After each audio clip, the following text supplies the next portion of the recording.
नंद गोप सुतम देवी पति में कुरुते नमः, ये मंत्र है। तो बंधु, इस मंत्र का जाप गोपांगना करती थी, बार बार मना करते हुए बोले संत भगवान की। भगवान ने मना किया, गोपियों बहुत अच्छी बात है, उपासना करो, लेकिन नग्न स्नान करना जमुना जी में कदाचित वर्जित है। तुरंत महाराज गोपांगना बोली, कन्हैया अपने काम से काम रखो, हमारे बीच में इंटरफेयर करने की कोई जरूरत नहीं है, अपने काम से काम रखो। कन्हैया बोले ऐसे मानेंगे नहीं। कन्हैया सिर्फ 7 वर्ष के थे उस समय। कितने वर्ष के थे? जोर से बोले। 7 वर्ष की उम्र थी हमारे ठाकुर की।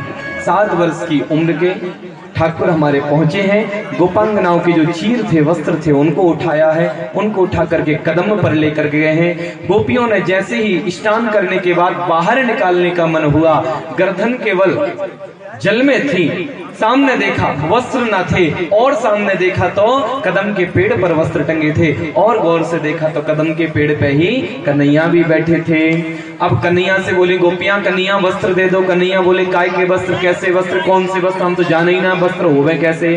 अरे बोले ये जो तुमने टांग रखे हैं, लाल पीले गुलाबी हरी, यही तो वस्त्र हैं। बोले ये वस्त्र नहीं है, ये तो हमारे कदम ने फूल दिए हुए हैं, लाल पीले गुलाबी हरी, ये वस्त्र नहीं है। गोपियों ने बार बार आग्रह किया, और आग्रह करने के बाद गोपियों ने मन में विचार किया, दोनों हाथ जोड़ी, पर ब्रह्म की समाधि में गई, और समाधि में जाकर के गोपियां विचार करती हैं, शरीर तो नासवान है, इस शरीर का क्या है, ये तो नासवान है, लेकिन हम तो जीवात्मा हैं, और हमारा पति सिर्फ एक परमात्मा है, और पति से क्या शर्म करना। सो महाराज गोपियां उस जमुना जल से बाहर आई हैं, और अपने अपने वस्त्रों को लेकर के धारण किया है। कई लोग ऐसी लीलाओं में मन को बड़ा गड़बड़ करते हैं, लेकिन जो भगवान के चरित्र पर उंगली उठाते हैं वही पापी कहलाते हैं। भगवान के चरित्र को समझो, सोचो, आध्यात्म में जाओ, पढ़ो, तब इन चरित्रों को आप समझ पाओगे। गोपियां कोई और नहीं है, गोपियां तो स्वयं देवता हैं, और देवता इस ढोले से प्यार नहीं करते। दंडक मन के जो संत थे वो गोपिकाएं हैं, दंडक मन में जो संत थे वो गोपांगनाएं बन के आए थे, वो गोपियां। कल महाराज के प्रसंग में आप इस प्रसंग को और विस्तार से सुनोगे। उनको पता है चोला नासवान है, इसका क्या है, लेकिन एक जीवात्मा, इसका पति सिर्फ एक और एक है, वो है परमात्मा, और परमात्मा जीवात्मा का मेल हो, वहां क्या शर्म करना। तो यहाँ गोपियों ने जो वस्त्ररूपी अविद्या थी, उस वस्त्ररूपी अविद्या के पर्दे को हटाया, और जीवात्मा और परमात्मा का मिलन हुआ था। प्रेम से बोले। आगे चल करके बड़ी ही सुंदर कथा आती है। सुबह सुबह कन्हैया उठे, घर में व्यंजन की खुशबू आई, और जब व्यंजन की खुशबू आई तो कन्हैया दौड़े दौड़े सीधे रसोई घर तक बढ़े। जैसे ही टहली पे पहुंचे, मैया ने देखा, मैया बोले बस बस वहीं खड़े रहो, वहीं खड़े रहो, वहीं। कन्हैया बोले मैया क्या हुआ? बोले आज प्रसादी बन रही है, जब तक स्नान नहीं होंगे तब तक रसोई में प्रवेश नहीं करोगे, स्नान करके ही रसोई में प्रवेश करेंगे। बोले मैया सुबह सुबह उठते ही भूख लग रही है, ज्यादा ना एक लड्डू दे दे। बोले कन्हैया जब तक प्रसाद ना लग जाए, जब तक एक लड्डू क्या, लड्डू का दाना भी ना मिले तुम्हें।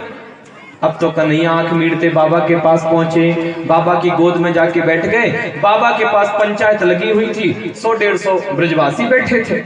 बाबा की गोद में बैठे और बाबा से बोले बाबा मैया बहुत अच्छे अच्छे व्यंजन बना रही है, और मैंने मांगा तो बोले तुझे छूने को भी नहीं मिलेगा जब तक प्रसाद नहीं लगेगा। तो मैया बाबा कौन से भगवान का प्रसाद लगना है, कौन से भगवान की पूजा आज हमारे घर में है? तो बोले बेटा हम इंद्र की पूजा किया करते हैं। बोले क्यों करते हैं हम इंद्र की पूजा? बोले इंद्र की हम पूजन करते हैं तो इंद्र मेघ बरसाता है, और जब इंद्र मेघ बरसाता है पृथ्वी पर तो चारा होता है, और जो चारा होता है, घास होता है, वो हमारी गैया खाती है, और जब गैया घास खाती है तो बढ़िया दूध देती है, दूध से दही बनता है, दही से घी बनता है, मक्खन बनता है, वो मथुरा हम बेचने जाते हैं, जिससे हमारा घर परिवार चलता है। बोले अच्छा पिताजी एक बात बताओ, अगर आधे ब्रजवासी इंद्र की पूजा करें और आधे न करें तो क्या आधे ही ब्रज में वर्षा होगी? अब बाबा चुप हो गए, बोले इसे कौन समझाए? बाबा ऐसा कुछ नहीं होता, कर्मणा जायते जंतु कर्मणे विलीयते, सुखम दुखम भयम क्षेमम कर्मणा वाभिपद्यते। बाबा ऐसा कुछ नहीं होता, जो जीव जैसा कर्म करता है उसको वैसा ही फल मिलता है। आज कथा भी यहीं से प्रारंभ करी थी मैंने। जो जीव जैसा कर्म करेगा उसको फल वैसा मिलेगा। जहां धार्मिक कार्य हो, धार्मिक अनुष्ठान हो, यज्ञ हो, सत्संग हो, भागवत इत्यादि कथा हो, वहां ठाकुर प्रसन्न रहते हैं और खूब धन धान्य बरसाते हैं, खूब चकाचक बरसात होती है, सब कुछ उन किसानों को, उन भक्तों को सब कुछ प्रदान करते हैं। तो पिता जहां कर्म करता है जीव, वहां पर देवता प्रसन्न होते हैं और उसको जो यजन करना चाहे वो उसको प्राप्त कराते हैं। ऐसा कुछ नहीं है। तो बेटा तू बता क्या करें? अरे बोले गैयों का चारा तो गिरिराज जी से आता है, घास तो गिरिराज जी पे होती है, तो बोले हम सब गिरिराज जी का पूजन करेंगे। बोले अच्छा लाला। बोले हाँ जी। अच्छा एक बात और बता बाबा, इंद्र का पूजन आप कब से कर रहे हो? बोले हम तो बचपन से कर रहे हैं। ये बताओ इंद्र कभी सामने खाने आया है? इंद्र का पूजन कर रहे हो, इंद्र कभी प्रकट होकर के बोला है कि मुझे लाओ ये खाना है, दाल खानी है या खीर खानी है या पूरी खानी है या कचौरी खानी, बोला कुछ? बोले अभी तक नहीं बोला। तो बोले हमारे गिरिराज खुद बोलेंगे कि ले आओ ब्रजवासी, खीर लाओ, अब पूड़ी लाओ, अब कचौरी लाओ, अब मिठाई लाओ, अब लड्डू लाओ, बालूशाही लाओ, खुद मांग करके खाएंगे ऐसे देवता। बोले अच्छा लाला। बोले हाँ जी। अब महाराज उस दिन का जो दिवाली का दिन था वो डिस्कस करते ही चला गया कि पूजा करनी चाहिए या नहीं करनी चाहिए, पूरा दिन निकल गया। दूसरे दिन बोले भैया पूजन कर लेनी चाहिए इस बार, कन्हैया की मान के देख लो, लेकिन सुनो कन्हैया एक शर्त है। बोले हाँ बोलो। अगर इंद्र क्रुद्ध हुए और कुछ भी गड़बड़ हुआ तो तुम्हारे गिरिराज जी तुम्हें संभालनी पड़ेगी। बोले ठीक है साहब स्वीकार है। सभी ब्रजवासी अपने अपने छकड़ा में महाराज खीर, लड्डू, पेड़ा, जलेबी, बालूशाही, रबड़ी इत्यादि भर के, ओ गिरिराज जी, अरे गिरिराज जी, प्रेम से बोले राधे राधे। आए गए बाल गोपाल, देख लो तुरंत ही, जैसे कई महीने के चल दिए छकड़ा में भर भर खीर, आए गए। तो समस्त कन्हैया के बाल गोपाल, ब्रजवासी, ब्रजांगनाएं सभी छकड़ाओं में, गाड़ी में, अपने बुग्गी में भर भर के बड़े बड़े भगोना खीर के और लड्डू, रसगुल्ला, रसमलाई, कचौड़ी, पकौड़ी सब भर भर के लेकर गिरिराज जी के पास पहुंच गए। अब जैसे ही पहुंचे तो बोले लाला पंडित जी तो लाए ना। तो बोले बाबा कोई टेंशन ना है, मैं करवा दे रहा हूँ, ब्रजवासी हूं मैं भी। अब महाराज लाला कह रहे हैं बाबा सबसे पहले मैंने पंडित जी से सुनी कि सबसे पहले जल चढ़ाए करें, मंत्र तो आवे ना है लेकिन चलो भक्ति ही करें पूजा। तो मैंने ऐसी सुनी कि सबसे पहले जल चढ़ाए करें। तो बाबा पहले हम जल चढ़ाएंगे गिरिराज जी। अब तो महाराज बड़े बड़े मटके भरे जमुना जी से और भर भर के गिरिराज जी पे चढ़ाए। शाम के 3 बज गए, सवेरे से चढ़ाते बोले लाला तेरे गिरिराज की तो मुँह छूना है भीगी है, सांझ के 3 बज गए, तो या हिसाब से पूजा चलेगी तो महीनों भर में तेरे गिरिराज जी नहा पाए, हम तो भूखे ही मर जाएंगे। तो बाबा क्यों टेंशन लेते हो, दोनों हाथ जोड़ो, गिरिराज से प्रार्थना करो, गिरिराज जी कुछ ना कुछ कृपा अवश्य करेंगे। दोनों हाथ जोड़े सबने, और सबने तो दोनों हाथ जोड़े।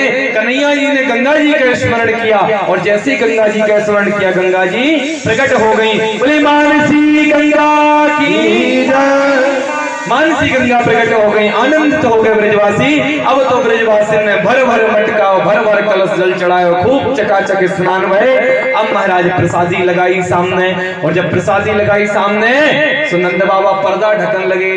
कन्हैया बोले बाबा ये पर्दा कैसे ढक रहे हो? तो बोले भैया हमने सुनी भगवान पर्दा में भोग लगाए करें, भगवान पर्दा डरे जब भोग लगावे। बोले हमारा गिरिराज जी तो सामने प्रकट हुए का भोग लगा, कोई पर्दा फर्दा की जरूरत ना। बोले अच्छा। बोले दोनों हाथ जोड़ो बाबा और गिरिराज जी का ध्यान करो, गिरिराज जी प्रकट होंगे। अब तुम्हारा समस्त ब्रजवासियों ने हाथ जोड़ो है, जोड़ लो हाथ जोड़ लो। अब तो सभी ब्रजवासियों ने दोनों हाथ जोड़े, दोनों हाथ जोड़ करके प्रार्थना करी, हे गिरिराज महाराज हमें दर्शन दो, प्रकट हो। और जैसे ही प्रार्थना करी, एक रूप में तो कन्हैया जसोदा मैया के बगल में खड़े और दूसरे स्वरूप में गिरिराज पर्वत बन करके और गिरिराज जी का अवतार धारण कर लिए। बोले गिरिराज भगवान की जय हो, गोवर्धननाथ की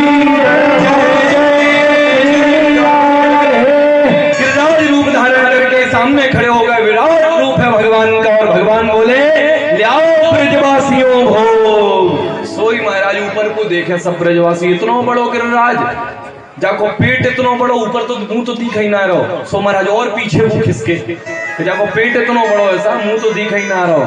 ले आओ ब्रजवासियों पहले खीर का भोग लगाएंगे। अब तो महाराज खीर, लड्डू, पकौड़ी, कचौड़ी जो है सब सब महाराज लड्डू कचौड़ी खीर खावो चालू किए। सोई महाराज श्री दामा बगलते कन्हैया तो बोलो लाला तेरो देवता कब ते भूखो है, कछु छोड़े वो प्रसादी ने कर ना छोड़े वो, सब चाट चाट का भगवान और साफ कर दिए जाने। बोले नाना प्रसादी बचेगी। मैया यशोदा कहती लाला ऐसो लगे तेरे गिरिराज जी और तेरो स्वरूप एक ही सो लगे। बोले हाँ मैया हम और गिरिराज जी एक ही गैया को दूध पिए या गैया चरावे, यहाँ तो एक से ही हो गए हैं दोनों। प्रेम से बोले राधे। अब आइए गिरिराज जी का पूजन हम सब करेंगे और यहाँ पर फिर हम सभी परिक्रमा लगाएंगे। भैया एक काम ना करो, गिरिराज जी बीच में ही धल लो, उसे परिक्रमा लग जाए हैं? हाँ ऐसे धल लो के परिक्रमा लग जाए और पूजा हो जाए। हाँ क्योंकि ऐसा भागवत जी में कहा गया है कि जो भागवत जी में गिरिराज बनाए जाते हैं उन गिरिराज जी की परिक्रमा करने का फल हमें गिरिराज पर्वत परिक्रमा करने का फल प्राप्त होता है, ऐसा भागवत जी में विवरण है। तो आप सभी पैर की दर्द कर दें उनके इधर पैर ऐसे निकल जाएंगे। हाँ चलो ऐसा कर लो, पूजा करके ऐसे करके पीछे से नहीं रहने दो, यही पंडित जी नहीं रहने दो, पूजा करके ऐसे निकल जाना परिक्रमा देगा। ऐसे आते पूजा करते हुए यूं न करें यूं, ठीक है। प्रारंभ करें पूजा। चलिए यहाँ पूजन करवाते हैं पंडित जी और हम आप सभी चलते हैं गिरिराज जी की पूजन में। तो भैया जो भी प्रसादी तुम लाए वो तो तुम्हारी सब भेंट हो चुकी है, लग चुकी। अब तो आप बस जो भी लाए हो गिरिराज जी को समर्पित करने वो अपना दान दक्षिणा समर्पित करो, प्रणाम करो, परिक्रमा लगाते भय और नित्य करते भय और अपनी अपनी जगह पे बैठो। आओ तो चलते हैं गिरिराज जी की परिक्रमा को। बोले गिरिराज भगवान की जय हो,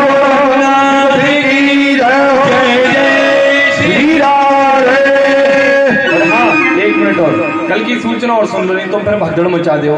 कल पांडाल में कृष्ण रुक्मणी विवाह है। क्या है? क्या है? हमारे कृष्ण कन्हैया लाल को ब्याह है। वैसे ब्याह में खूब गए होगे तुम, खूब दावत मारी होंगी ब्याह में। कल हमारे कन्हैया को ब्याह है, दावत है। कछु तो घराती और कछु बराती बन के आई हो कल, ठीक है। और दहेज में खूब महाराज fridge, cooler, TV, AC, 4 wheeler, Fortuner, Mercedes जो लानो चाहो बोले आई हो, ठीक है। तो आपकी ये विशेष सूचना थी। अब हाँ एक और माताएं, गिरिराज जी के मुंह में प्रसाद भन्नो ना है। हाँ प्रसाद दूर ही से दिखानो है, यहाँ प्रसाद में मिलवा देंगे, मुंह में ना भन्नो उनके। हाँ मैंने कहीं कहीं देखो ले गिरिराज जी ले